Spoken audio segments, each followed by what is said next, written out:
ஜனநாயகன் இன்னைக்கு தேதிக்கு ரிலீஸ் ஆயிருந்திருக்கணும். உலகம் முழுக்க இந்த படத்தோட ரிவ்யூஸ் இன்னைக்கு எல்லாரும் போட்டி போட்டுட்டு பண்ணியிருந்திருப்பாங்க. பட் அது ஆக்சுவலாக நடக்கலை. ஜனநாயகன் நடக்கலை, ரிலீஸ் ஆகலை அப்படின்றது எல்லாருக்குமே தெரியும். அதை பற்றி தான் இந்த வீடியோலையும் நம்ம பேச போகிறோம். அதற்கு முன்னாடி மகாத்மா காந்தி அவர்களுடைய ஒரு கோட் ஒன்று இப்போ ரீசெண்டாக நான் படித்தேன், பார்த்தேன். அந்த விஷயத்தோட ஸ்டார்ட் பண்ணணும்னு நினைக்கிறேன். First they laugh at you, then they will ignore you and they will fight with you and you will win அப்படின்றது தான் அந்த கோட். ஏன் மகாத்மா காந்தியோட இந்த கோட்டோட இதை ஸ்டார்ட் பண்ணுறேன் அப்படின்றது இந்த வீடியோ பார்த்து முடிச்ச பிறகோ இல்லை இன்னும் சில மாதங்கள் கழிச்சோ சில பேருக்கு புரிஞ்சிருக்கும், நிறைய பேருக்கு புரிஞ்சிருக்கும் அப்படின்னு நான் நினைக்கிறேன். வணக்கம் அண்ட் வெல்கம் டு கிச்சடி.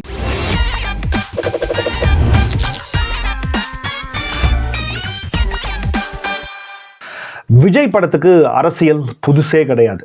ஒவ்வொரு காலகட்டத்திலையும் விஜய் படத்துக்கு உண்டான அந்த படம் ரிலீஸ் ஆகிறப்போ அவருக்கு இருந்த தடைகள் அப்படின்றது அவருக்கு பொலிட்டிக்கலாக ஏதாவது ஒரு வகையில் யாராவது ஒருத்தன் பிரச்சனை பண்ணிக்கிட்டே இருந்திருக்கான். ஸோ விஜய் படமும் அதுக்கு இயல்பாக ஸ்மூத்தாக ரிலீஸ் ஆனதா சரித்திரமே கிடையாது. அது விஜய் ஒரு தளபதி, இளைய தளபதி அப்படின்னு அந்த ஸ்டேச்சர் வந்த பிறகு, அவருக்குன்னு ஒரு மாஸ் வந்த பிறகு எப்படியாச்சும் அவரை புல் பண்ணணும், எப்படியாச்சும் அவரை கீழே விழ வைக்கணும் அப்படின்றதா கிட்டத்தட்ட கடந்த 15-16 வருஷமாக ட்ரை பண்ணிட்டு இருக்கிறாங்க. அது நடக்கலை.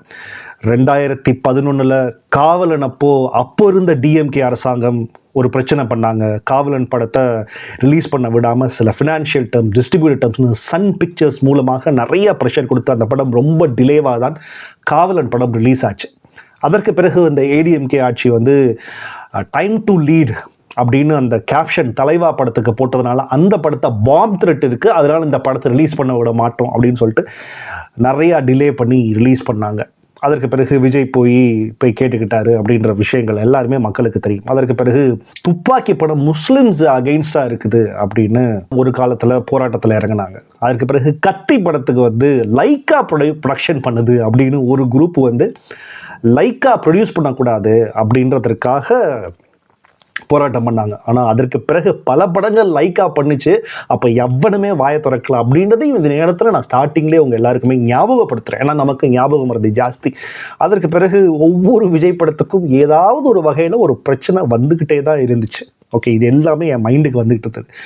விஜய் அரசியலுக்கு வர்றேன் அப்படின்னு அனௌன்ஸ் பண்ண பிறகு ஒரு படம் வருதுன்னா அந்த படத்துக்கெல்லாம் பிரச்சனை வராமல் இருந்தால் தான் ஆச்சரியம். இந்த பிரச்சனை இவ்வளோ பெரிய பிரச்சனையாக வரும் அப்படின்னு ப்ரொடக்ஷன் சைடும் விஜயும் நிச்சயமாக எதிர்பார்த்துருப்பாங்க.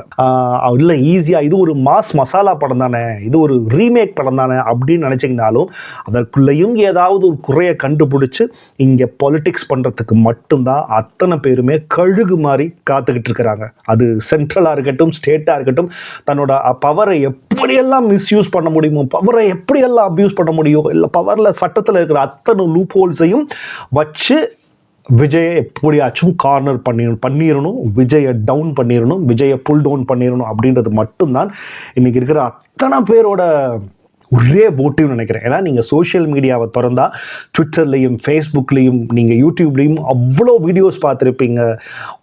சொல்கிறதுக்கு கூச்சமான அவ்வளவு கேவலமான வார்த்தைகளையும் போட்டு அப்யூஸ் பண்ணிகிட்டு இருப்பாங்க. இன்னைக்கு தேதிக்கு டிஎம்கே ஐடிவிங்கை சேர்ந்த, நாம் தமிழர் கட்சியை சேர்ந்த பல பேர், பிஜேபியை சேர்ந்த பல பேர் அதாவது ஒரு ஆள் ஒரு படம் ரிலீஸ் ஆகலை, அந்த படத்துக்கு பின்னாடி ஏன் ரிலீஸ் ஆகலை, சிபிஎஃப் ஏன் ரிலீஸ் ஆகலை, இதுதான் விஷயம். ஜஸ்ட் வெளியிலேருந்து அவுட் சைடராக பார்த்தீங்கன்னா இதுக்கு இவ்வளோ பிரச்சனை வரும் அப்படின்னு கேட்டிங்கன்னா, இன்னும் ஒரு படம் தானே, ஒரு மசாலா படம் தானேயா அப்படின்னு நினச்சிட்டு போயிடலாம். ஆனால் ரிலீஸ் பண்ண விட மாட்டாங்க. அதுதான் பாலிட்டிக்ஸ், அதுதான் இந்தியா. ஏன்னா டெமோக்ரஸி அப்படின்றது எல்லாருக்கும் எல்லா டைமும் சொல்கிறதுக்கு உண்டான ரைட்ஸ் இருக்கணும். அது இங்கே இல்லை. குறிப்பாக விஜய் படம் எப்பெல்லாம் வருதோ அது நிச்சயமாக கிடையாது. குறிப்பாக இந்த ஜனநாயகன் வச்சிருக்கிற பாலிடிக்ஸ் எல்லாம் எடுத்து பார்த்தீங்கன்னா தலை சுற்றிட்டு போயிடுவீங்க. டிசம்பர் 18 இந்த படத்தை பார்த்துட்டாங்க, யூஏ கொடுக்குறோம் அப்படின்னு சொல்லிட்டாங்க. ஆனால் சர்டிஃபிகேட் தரல. ஏன் தரல? வெயிட் பண்ணுமா, நான் தர்றேன். டிசம்பர் 27 ஆடியோ லான்ச் நடத்திட்டாங்க. ஜனவரி 9 ஆல்ரெடி டேட்டுன்னு அனௌன்ஸ் பண்ணிட்டாங்க. ஸோ ஆப்வியஸாக டிசம்பர் 18 ஜனவரி 9 கிட்டத்தட்ட 20 நாள் இருக்குது. இது ஈஸியாக சர்டிஃபிகேட் கொடுத்துருக்கலாமே அப்படின்றப்ப தான் அவங்க ரொம்ப க்ளோஸாக இல்லை படத்தில் எங்களுக்கு அந்த குழுவிலேருந்து ஒருத்தர் அப்ஜெக்ஷன் பண்ணியிருக்கிறார், அதனால் ரிவைசிங் கமிட்டி போகணும் அப்படின்னு சொல்லிட்டு ஜனவரி மாதம் முதல் வாரத்தில் தான், ஐ திங்க் இது 4 தான் அவங்களுக்கு படக்குழுவுக்கு சொல்லியிருக்கிறதாக அறிவிச்சிருக்கிறாங்க. எதுக்கு ரிவைசிங் கமிட்டி போகணும்? ஆல்ரெடி தான் மெஜாரிட்டி ஆஃப் ஆட்கள் பார்த்துட்டு யூஏ கொடுக்கலாம் அப்படின்னு சொல்லிட்டாங்களே, ஒருத்தர் மட்டும் அப்ஜெக்ட் பண்ணால் மட்டும் எப்படி அது போக முடியும் அப்படின்ற அதுக்கு இது வரைக்கும் யாருக்கிட்டையும் எந்த தெளிவான பதிலும் இல்லை. அது நீதிமன்றத்திலையும் சரியாக எடுத்து வாதிடப்பட்டதா அப்படின்னு தெரியல.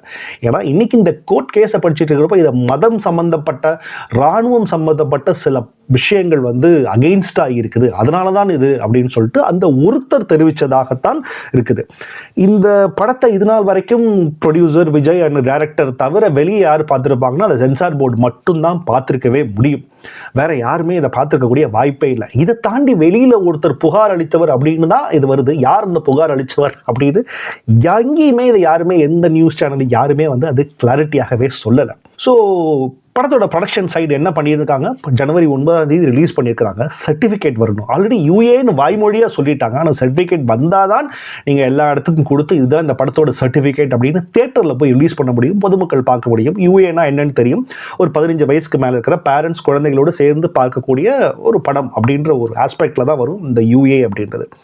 ஸோ 4 ஆயிடுச்சு. ஸோ என்ன இன்னும் தரல அப்படின்றப்போ, இல்லை ரிவைசிங் கமிட்டி போகணும், அதுக்கு டைம் ஆகும். ஏன்னா ரிவைசிங் கமிட்டி அப்படின்றது உடனே உட்காந்துலாம் பார்க்க முடியாதுல்ல. நீங்கள் சொல்கிற எங்களுக்கு எப்போ தோணுதோ அப்போ தான் பார்க்க முடியும் அப்படின்ற ரேஞ்சில் தான் அந்த சைடு, எதிர்த்தரப்பு சைட்லேருந்து சொன்னாங்க.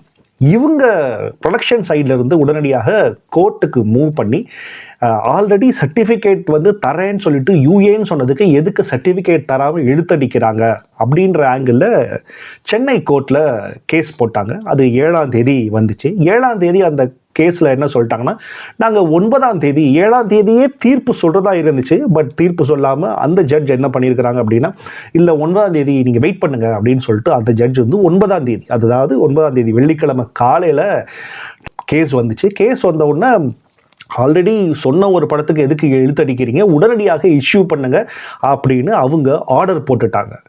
பட் அந்த ஆர்டர் போட்ட அடுத்த நிமிஷமே சென்சார் போர்டு அது சார்பாக, அந்த central film board of film certificate சார்பாக, இல்லை நாங்கள் வந்து அப்பீலுக்கு போகிறோம் அப்படின்னு சொன்னாங்க. அப்பீலுக்கு போகிறோம் அப்படின்னா நீங்கள் வந்து ஒரு டாக்குமெண்ட்டை ஃபைல் பண்ணணும். அந்த டாக்குமெண்ட்டை போய் ஃபைல் பண்ணுறதுனா ஃபைல் பண்ணுங்க அப்படின்ட்டு.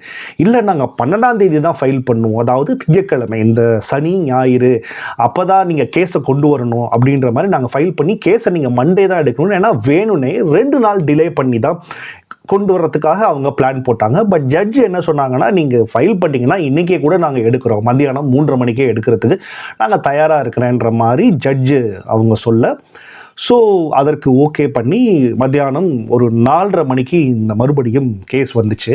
கேஸ் வந்த பிறகு இந்த கேஸில் வந்து இது வரைக்கும் யாருமே எதிர்பார்க்காத விதமாக சாலிசிட்டர் ஜெனரல் ஆஃப் இந்தியா, ஏன்னா மிக உயர்ந்த பதவி, இந்தியன் கவர்மெண்ட்டுக்கே அட்வைஸ் பண்ணுற, லீகலாக அட்வைஸ் பண்ணுற solicitor general of India Tushar Mehta இந்த கேஸுக்காக ஆஜராக போகிறாரு அப்படின்றது வந்துச்சு. அப்போ கோர்ட்டே இதை கேட்டு, எதுக்கு ஒரு படத்தோட சர்டிஃபிகேட் கொடுக்கணுமா வேணாமா, சர்டிஃபிகேட் கொடுக்குறேன்னு சொல்கிற படத்துக்கு எதுக்கு சாலிசிட்டர் ஜெனரல் வரப்போகிறாரா அப்படின்னு எல்லாரும் ஆச்சரியமாக சிரிச்சிருக்காங்க இந்த கோர்ட்டில். அதுக்கு பிறகு வந்து கேவிஎன் ப்ரொடக்ஷன்ஸ், அதான் வந்து நம்ம ஜனநாயகன் படத்தோட ப்ரொடக்ஷன் சைடு, அவங்க சார்பாக முகுல் ரோத்கி அப்படின்ற இன்னொரு மிகப்பெரிய ஒரு லாயர் அப்பியர் ஆக போகிறாரு அப்படின்னு சொல்லிட்டு அனௌன்ஸ் பண்ணியிருந்தாங்க. இதுதான் இங்கே வந்து பெரிய ஒரு ஷாக்காக நடந்துச்சு. அதற்கு பிறகு ஜட்ஜ் இந்த கிட்டத்தட்ட அந்த ஓகே படத்தை சர்டிஃபிகேட் கொடுத்து முடிச்சு விடுங்க அப்படின்னா எல்லாருமே கேஸ் வரும் அப்படின்னு எதிர்பார்த்துட்டு இருந்தப்போ, சென்ட்ரல் ஃபிலிம் போர்டு வந்து கேஸை இன்னமும் வந்து ட்விஸ்ட் பண்ணாங்க. அவங்க என்ன சொன்னாங்கன்னா, சென்சார் போர்டு வந்து நீங்கள் எதுக்கு அவகாசமே கொடுக்காம உடனடியாக ஜட்ஜுக்கு எதுக்கு உத்தரவிட்டீங்க, காலையில் எதுக்கு அவங்க இது பண்ணாங்க, ஏன்னா ரிவைசிங் கமிட்டி நாங்கள் தான் போகிறோன்னு சொல்லி கேட்டிருக்கோம்ல, அதை பற்றியே பண்ணாமல் உடனடியாக சர்டிஃபிகேட் இஷ்யூ பண்ணுங்க அப்படின்னு சொன்னால் என்ன அர்த்தம் அப்படின்னு அவங்க சைட்லேருந்து ஸ்ட்ராங்கான ஒரு பாயிண்ட்டை எடுத்து வச்சாங்க. அதுக்கு பிறகு குறிப்பிட்ட தேதியில் நீதிபதிகள் என்ன கேட்டிருக்காங்கன்னா, அது என்ன குறிப்பிட்ட தேதியில் நாங்கள் படத்தை ரிலீஸ் பண்ணணும் அப்படின்னு ஏன் வந்து எங்களை ஏன் போட்டு நீதிபதியை வந்து நீதிமன்றத்தை ஏன் ப்ரெஷர் பண்ணுறீங்க அப்படின்னு போத் ப்ரொடக்ஷன் அண்ட் சிபிஎஃப்சி 2 பேர் சைட்லேருந்தும் வந்து ஏன் ப்ரெஷர் பண்ணுறீங்க அப்படின்னு கேட்டாங்க. அடுத்ததாக இன்னும் ஒரு 15 நாள் நீங்கள் வந்து காத்திருந்தால் தான் என்ன தான் உங்களுக்கு பிரச்சனை அப்படின்னு ஜட்ஜு வந்து ப்ரொடக்ஷன் சைடை பார்த்து கேட்டிருக்கிறாங்க. அதுக்கு வந்து நீங்கள் படத்திற்கு சென்சார் உங்களுக்கு வேணும் அப்படின்னா நீங்கள் வெயிட் பண்ணி தான் ஆகணும் அப்படின்னு ஜட்ஜு கேட்டிருக்கிறாங்க. அதுக்கு பிறகு நீங்கள் சென்சாரே வாங்காமல் எதுக்கு வந்து டேட் அனௌன்ஸ் பண்ணுறீங்க அப்படின்னு அடுத்த கேள்வியை கேட்டிருக்காங்க. அடுத்தது இது எல்லாத்தையும் சொல்லி முடிச்சுட்டு காலையில் அந்த கொடுத்த ஜட்ஜ்மெண்ட் படத்துக்கு வந்து யூஏ சர்டிஃபிகேட் கொடுக்கலாம், உடனடியாக இஷ்யூ பண்ணுங்கன்னு சொன்ன அந்த ஜட்ஜோட அந்த தீர்ப்பை வந்து உடனடியாக ரத்து பண்ணிட்டு கேஸை 21ஆம் தேதி தள்ளி வச்சிருக்கிறாங்க. மிகப்பெரிய எமோஷனல் டேமேஜ் மொமெண்ட் ஃபார் ஒட்டுமொத்த விஜய் அண்ட் சினிமா ஃபேன்ஸ் எல்லாருக்குமே தான். சிபிஎஃப்சி ஒரு படத்தை பார்க்குது. அந்த படத்தை வந்து பார்த்துட்டு ஒவ்வொரு படத்துக்கும் பொதுவாக அந்த படத்தில் 5 பேர் இருப்பாங்க. 5 பேரில் 4 பேர் மெஜாரிட்டி எது சொல்லுதோ அதுதான் வந்து 4 பேருக்கு வந்து ஓகே ஃபைன் யூஏ கொடுக்கலாம், ஏ கொடுக்கலாம், இல்லைங்க ரொம்ப வயலண்டாக இருக்குது, ரொம்ப செக்ஷுவலாக இருக்குது, ஏ கொடுக்கணும் அப்படின்னா ஏ கொடுத்து தான் ஆகணும். அந்த 2 பேர் வந்து ஏ கொடுக்கணும், 3 பேர் யூஏ கொடுக்கணும் அப்படின்னா அங்கே வந்து யூஏ தான் கொடுப்பாங்க. ஸோ 4 பேர் ஏ கொடுக்கணும், ஒருத்தர் மட்டும் தான் யூஏ கொடுக்கணும், அங்கே அந்த படத்துக்கு ஏ சர்டிஃபிகேட் தான் போகும். இல்லை அதில் வந்து ஈக்குவலாக ஒரு மாதிரி 2-3 பேர் இல்லை நிறையா பிரச்சனையாக இருக்குது, இது நம்மளால் டிசைட் பண்ண முடியாது, நீங்கள் ரிவைசிங் கமிட்டிக்கு நாங்கள் அனுப்பிடுறோம் அப்படின்னு சொன்னாங்கன்னா ரிவைசிங் கமிட்டிக்கு போயிடுவாங்க. ஆனால் இந்த படத்தை பொறுத்த வரைக்கும் யூஏ ஓகே அப்படின்னு சொல்லிட்டு கிட்டத்தட்ட அவ்வளோ நாள் பர்பஸ்ஃபுல்லாக இழுத்தடிச்சு ஜனவரி 4ஆம் தேதி வரைக்கும் இழுத்தடிச்சு ரிவைசிங் கமிட்டிக்கு போகுது. ஏன்னா அப்ஜெக்ஷன் தெரிவிச்சிருக்கிறாரு, இந்த படத்தில் மதம் சம்பந்தப்பட்ட காட்சிகள் இருக்குது அப்படின்னு சொல்லிட்டு ஒரு உருட்டி தான் அந்த படத்தை இப்போ வரைக்கும் வந்து ஸ்டால் பண்ணியிருக்கிறாங்க. இதுக்கு பின்னாடி பியூர் பாலிடிக்ஸ் இருக்குது அப்படின்றது அடிப்படையான பாலிடிக்ஸ் தெரிஞ்ச எல்லாருக்குமே தெரியும். பேசிக்கான நம்ம ஊரோட பாலிடிக்ஸ் தெரிஞ்சவங்களுக்கு ஓரளவுக்கு ஃபாலோ பண்ணுறாங்க எல்லாருக்குமே இதுக்கு பின்னாடி இருக்குது பக்கா அரசியல் மட்டும்தான் இருக்குன்னு தெரியும். இதுக்கு பின்னாடி விஜய் எப்படியாச்சும் புல் டவுன் பண்ணிடணும் அப்படின்னு இப்போது திமுக சைடு வந்து வெயிட் பண்ணிகிட்டு இருக்கிறாங்க. எப்படியாச்சும் அவரோட ஏன்னா இது அவரோட அரசியலுக்கு மிகப்பெரிய அளவுக்கு ஹெல்ப் பண்ண போகுது அப்படின்றது எல்லாருக்குமே தெரியும். ஏன்னா இந்த படம் வந்து இப்போ ரிலீஸ் ஆகுது, ஜனநாயகன் ரிலீஸ் ஆகுது அப்படின்னா ஆல்ரெடி ஒரு ரைஸில் வந்து தமிழ்நாட்டில் வந்து விஜய் மேலே ஒரு கிரேஸ் மவுஸ் அரசியலுக்கு வராரு, ஒரு சேஞ்ச் வேணும் அப்படின்னு விஜய் ஃபேன்ஸ் எல்லாருமே ஒரு பெரிய ஒரு வேவுக்காக வெயிட் பண்ணிட்டு இருக்கிறாங்க. வெயிட் பண்ணுறப்போ இந்த படத்தை பார்க்குறப்போ இந்த படம் வந்து இன்னும் ஒரு மொமெண்டம் கொடுக்கும். ஏன்னா இது ஒரு லாஸ்ட் படம் அப்படின்றப்போ அது மட்டும் தாண்டி இந்த படத்தில் வந்து நிறைய அரசியல் விஷயங்கள், அரசியல் கருத்துக்கள்லாம் இருக்குது, கட்சிகளை பார்த்து சவால் விடுறாரு அப்படின்ற அளவிற்கு ட்ரெய்லர்லேருந்தே நம்ம தெரிஞ்சுக்கிட்டதுனால ஸோ இது டெஃபினட்டாக அந்த மொமெண்டமை இன்னமும் விஜய்க்கு கூட்டி தான் கொடுக்கும். ஏன்னா எலெக்ஷனுக்கு இன்னும் ஒரு 3-4 மாதம் இருக்கின்றப்போ அந்த மொமெண்ட்டை இன்னமும் கூட்டி தான் கொடுக்கும் அப்படின்றதுனால ஆளுங்கட்சிக்கு இந்த படம் வெளிவரக்கூடாது அப்படின்றது, அதாவது அவங்களால எதுவும் பண்ண முடியாது, பட் வெளிவரக்கூடாது அப்படின்றதுல அவங்களுக்கு வெயிட் பண்ணிட்டு தான் இருந்திருப்பாங்க. எப்படி டெஃபினட்டாக இந்த படத்தை புல் டவுன் பண்ணணும் அப்படின்றது, சப்போஸ் இந்த படம் ரிலீஸே ஆயிருந்தாலும் இந்த படத்தை எந்தெந்த வகையிலலாம் புல் டவுன் பண்ணுமோ அந்த அளவுக்கெல்லாம் இந்த படத்தை புல் டவுன் பண்ணுறதுக்கு அவங்க வெயிட் பண்ணிட்டு இருந்திருப்பாங்க. ஸோ இப்போ அவங்களுக்கு பல நழுவி பாலில் விழுந்த மாதிரி இந்த side opposite side BJP side வந்து ஒட்டுமொத்த இந்தியாவே அவங்க கையில் இருக்கிறப்போ அவங்க நினச்சா என்ன வேணால் பண்ணலான்றப்போ அந்த பவர் எப்படி வேணால் யூஸ் பண்ணலான்றப்போ அவங்க சைடு வந்து என்னென்னா விஜய் ஆப்வியஸாக அவங்களோட கூட்டணி பக்கம் வரணும் அப்படின்றது ஒரு மோட்டிவ். பட் வரலன்னா ஏதாவது ஒரு வகையில் ஒரு ப்ரெஷர் போட்டால் வந்து தானே ஆகணும், ஒரு படம் ரிலீஸ் ஆகணும், ஈஸியாக ரிலீஸ் ஆகணும் அப்படின்னா ஏதாவது ஒரு பண்ணி தானே ஆகணும் அப்படின்ற மாதிரியான பவர் பாலிடிக்ஸ் தான் இங்கே நடந்துக்கிட்டு இருக்குது. அதுதான் அதில் பலிகடா ஆக்கப்பட்டது ஜனநாயகன் மட்டும் இல்லை, இங்கே இருக்கிற கோடான கோடி fans, cinema fans, Vijay fans எல்லாரும் சேர்ந்து தான் பலிகடா ஆக்கப்பட்டிருக்கிறாங்க, இன்க்ளூடிங் ப்ரொடியூசர். டெஃபினட்டாக சொல்லலாம் அவங்களால ஃபைட் பண்ண முடியும். பட் ஆனால் இந்த படத்துக்காக இவ்வளோ நாள் வெயிட் பண்ணி, இவ்வளோ பேர் ஃபேமிலியாக வெயிட் பண்ணி எப்படியாச்சும் இன்றைக்கி விஜயை பார்த்துடணும், விஜய் நான் படத்தை பார்த்துடணும், டான்ஸ் ஆடிடணும் அப்படின்னு நீங்கள் கோடிக்கணக்கான பேர் இன்றைக்கி வெயிட் பண்ணிகிட்டு இருந்தாங்க. நான் வீடியோக்காக தேடிட்டு இருந்தப்போ பெங்களூரில் பார்த்தீங்கன்னா 50-100 கட் அவுட் ஒரு தேட்டரில் வச்சுருக்காங்க. கேரளாவில் பார்த்தீங்கன்னா மேசிவாக செலிப்ரேட் பண்ணுறாங்க. சென்னையில் அவ்வளோ செலிப்ரேஷன்ஸ் எல்லாம் பண்ணுறதுக்கு ரெடியாக இருந்தாங்க. அது எல்லாமே இப்போதைக்கு ஹோல்டில் தான் இருக்குது. ஸோ இன்னும் இந்த பாலிடிக்ஸ்குள்ளே நம்ம போனோம் அப்படின்னா இந்த பாலிடிக்ஸ் வந்து 2 பேருக்குமே தெரியாது. 2 அரசியல் கட்சி சைடுமே வந்து என்ன பண்ணுறாங்கன்னா தெரிஞ்சோ தெரியாமலோ அவங்களுக்கு வந்து விஜயோட அந்த மொமெண்ட்டை இன்னமும் தான் வந்து அதிகப்படுத்துகிறாங்க. பயங்கரமாக ஏன் வரல, இதை பற்றி எதுவுமே தெரியும், ஏன் வரல பாத்தியா விஜய், இங்கே பாரு இந்த படத்தை எதுக்கே ரிலீஸ் பண்ண விடாமல் பண்ணுறாங்க, அப்படியா அவங்க என்ன பண்ணியிருப்பாங்க அப்படின்னு ஆட்டோமேட்டிக்காக இது சம்மந்தமாக பேச்சு வரும். இந்த அடிப்படையான விஷயம் கூட தெரியாமல் இவங்க எப்படி இதை பண்ணிக்கிட்டு இருக்கிறாங்க. பட் இங்கே இருக்கிற ஒட்டுமொத்த கட்சிகளோட மோட்டிவ் என்னவா இருக்குது அப்படின்னா எப்படியாச்சும் புல் டவுன் பண்ணிடணும். ஒரு கட்சிக்கு எப்படியாச்சும் விஜயோட இமேஜை டோட்டலாக டேமேஜ் பண்ணியாகணும். இன்னொரு கட்சிக்கு விஜய் எப்படியாச்சும் தங்க பக்கம் கொண்டு வந்துடணும். இது ரெண்டு தான் இங்கே இருக்கிற பவர் பாலிடிக்ஸ். இந்த பவர் பாலிடிக்ஸ்குள்ளே தான் சிக்கிக்கிட்டு இருக்கிறாரு விஜய் இந்த ஜனநாயகன் படமும். அதுக்கு அடுத்தபடியாக டிஎம்கேவோட ஐடி விங் கடந்த ஒரு 3 நாளாக அவங்க ட்விட்டரில் எடுத்த அப்யூஸ் எல்லாம் வெளியே சொல்லவே முடியாது. பெரிய பெரிய ஜேர்னலிஸ்ட்னு சொல்லிக்கிட்டு திரிகிற அத்தனை பேரும் அப்யூசிவாக பேசிக்கிட்டு இருந்தாங்க. அதை தாண்டி அவனுங்களுக்கெல்லாம் என்ன விஷயம்னா இப்போ விஜயும் பிஜேபியும் சேர்ந்து தான் இந்த நாடகத்தையே போடுறாங்க அப்படின்னு நேற்று வரைக்கும் அவனுங்க எல்லாருமே சொல்லிக்கிட்டு இருந்தாங்க. ஏன்னா அவங்க 2 பேரும் சேர்ந்து தான் பிளான் பண்ணி தடை கொடுக்குற மாதிரி தடை கொடுத்து கோர்ட்டில் கேஸ் போடுற மாதிரி கேஸ் போட்டு அப்படின்லாம் சொல்லிட்டு இருந்தாங்க. இப்போ அது இல்லைன்னு ப்ரூவ் ஆயிடுச்சு. ஏன்னா காலையில் கொடுத்த அந்த ஜட்ஜ்மெண்ட்டு உடனடியாக குவாஷ் பண்ணப்பட்டு நீங்கள் 21ஆம் தேதி வரைக்கும் வெயிட் பண்ணு அப்படின்னு சொல்லி அவனுங்க மூஞ்சியில் சாணி அடிச்சிட்டாங்க. நான் யார் பேருன்னெலாம் நான் சொல்லவே விரும்பல.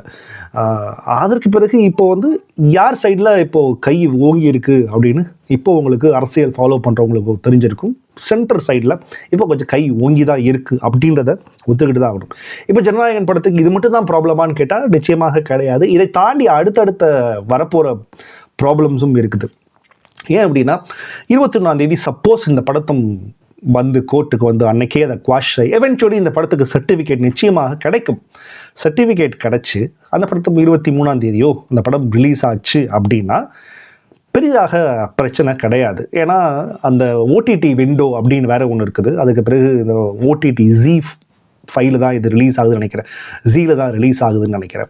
ஸோ அது ஒரு குறிப்பிட்ட ஒரு 20 நாளுக்குள்ளே ரிலீஸ் ஆயிரும். அந்த அடுத்த ஆனால் தேட்டரில் எத்தனை நாள் இந்த படம் ஓடணும் அப்படின்றது ஒன்று இருக்குது. அதற்கு தாண்டி சப்போஸ் அந்த 21ஆம் தேதியும் இந்த படம் ரிலீஸ் பண்ணாங்க, இன்னமும் மேல்முறையீடு திருப்பி அவங்க வாலண்டியராக இழுத்தடிக்கிறாங்க. ஏன்னா அந்த ரிவைசிங் கமிட்டின்றது அவங்க கையில் இப்போ குடுமி இருக்குது. நான் எப்போ வேணால் படம் பார்ப்பேன், எனக்கு எப்போ டைம் இருக்கோ அப்போ தான் படம் பார்ப்பேன் அப்படின்னு அவங்க இன்னும் ஒரு வாரம் 10 நாள் இன்னமும் அதை ஸ்ட்ரெச் பண்ணாங்க அப்படின்னா அதற்கு பிறகு எலெக்ஷன் கமிஷன் டேட்டை இல்லை அனௌன்ஸ் பண்ணிட்டாங்க அப்படின்னா இந்த படத்தில் இன்னமும் நிறையா அரசியல் சார்பாக நிறையா கருத்துக்கள் இருக்குது. இவர் அரசியலில் நிற்கிறாரு, இவர் தேர்தலில் நிற்க போகிறதுனால இந்த படத்தில் இருந்து கட் செய்யணும் நிறையா காட்சிகள் அப்படின்னு இன்னொரு சார்பாக எலெக்ஷன் கமிஷன் சார்பாகவும் ஒரு ப்ரெஷர் கொடுக்கப்படும். இதுதான் பாலிடிக்ஸ். லிட்ரலாக இது எல்லாம் நடக்கிறதுக்கு உண்டான எல்லா பாலிடிக்ஸுமே எல்லா பாசிபிலிட்டிஸுமே வரும் காலங்களில் நடக்கும். இது எல்லாமே இன்னும் அதிகபட்சம் ஒரு மாதத்துக்குள்ளே தெரிஞ்சு போயிடும். ஒஸ்ட் கேஸ் இல்லை இப்போ இந்த படத்தையே ரிலீஸ் பண்ண முடியாது, நீங்கள் இன்னும் ஒரு எலெக்ஷன் முடிஞ்ச பிறகு ரிலீஸ் பண்ணிக்கிங்க அப்படின்னு சொல்கிறதுக்கும் இந்த நாட்டில் பாசிபிலிட்டிஸ் இருக்க தான் செய்யுது. பட் எனக்கு தெரிஞ்ச வரைக்கும் ஜனநாயகன் படம் எப்போ தேட்டரில் வெளியானாலும் அது மிகப்பெரிய செலிப்ரேஷனாக இருக்க போகுது. ஜனநாயகன் படம் எப்போ தேட்டரில் ரிலீஸ் ஆனாலும் அது மிகப்பெரிய பொங்கல் தீபாவளியாக இருக்க போகுது அப்படின்றதுல மட்டும் ஒரு டவுட்டுமே இல்லை. இந்த படம் மிகப்பெரிய, ஏன்னா இந்த படம் இன்றைக்கி ரிலீஸ் ஆகிருந்துச்சு அப்படின்னா எஸ் அஃப்கோர்ஸ் செலிப்ரேட் பண்ணியிருந்திருப்பாங்க, ஒரு பெரிய ஒரு ஓகே சூப்பராக செலிப்ரேட் பண்ணியிருந்திருப்பாங்க, அதோடு நின்று போயிருக்கும் அப்படின்னு நான் நினைக்கிறேன். ஆனால் இவ்வளவு பிரச்சனைகளுக்கு பிறகு, இவ்வளவு டிலேஸுக்கு பிறகு, இவ்வளவு பாலிடிக்ஸ், இவ்வளவு ப்ரெஷருக்கு அப்புறம் வர்றப்போ அவரை லவ் பண்ண அத்தனை பேருமே ஒரு வெறியோடு இருப்பாங்கல்ல, அந்த வெறி அந்த தேட்டரில் ரியலைஸ் ஆகும். உலகம் முழுக்க அது ரிஃப்ளெக்ட் ஆகும். ஃபேமிலியாக போய் அந்த படத்தை பார்க்கணும் அப்படின்னு சொல்லிட்டு எல்லாரும் போவாங்க. இன்னமும் மிகப்பெரிய ஒரு ஹிட் ஆகும். இன்னமும் அது நிறையா பேசப்படும். விஜய்க்கு அப்பையும் அந்த மொமெண்டம் மிகப்பெரிய அளவுக்கு போகும். ஏன்னா அவர் விஜய் அஸ் அ சினிமா ஹீரோவாக அவர் அந்த ஸ்டேட்டை ரீச் பண்ணிட்டார். அதை தாண்டி இன்னும் போகணுன்ற எந்த அவசியமும் கிடையாது. பட் இதற்கு பிறகு அந்த மொமெண்டம் அந்த படம் எப்போ ரிலீஸ் ஆனாலும் மிகப்பெரிய அளவு கொண்டாடப்படும் அப்படின்னு தான் நினைக்கிறேன். இப்போது நீங்கள் என்ன நினைக்கிறீங்க? இதற்கு பின்னாடி பாலிடிக்ஸ் இருக்கா இல்லையா அப்படின்றது நினைக்கிறீங்க? டெஃபினட்டாக இந்த வீடியோ கீழே டிஎம்கே சேர்ந்த நண்பர்கள் பயங்கரமாக கழுவி ஊற்றலாம், பிஜேபி சேர்ந்தவங்க திட்டலாம். பட் இதுதான் ஃபேக்ட், இதுதான் பாலிடிக்ஸ். அக்செப்ட் பண்ண முடிஞ்சால் அக்செப்ட் பண்ணுங்கள், இல்லைனா நன்றி, வணக்கம்.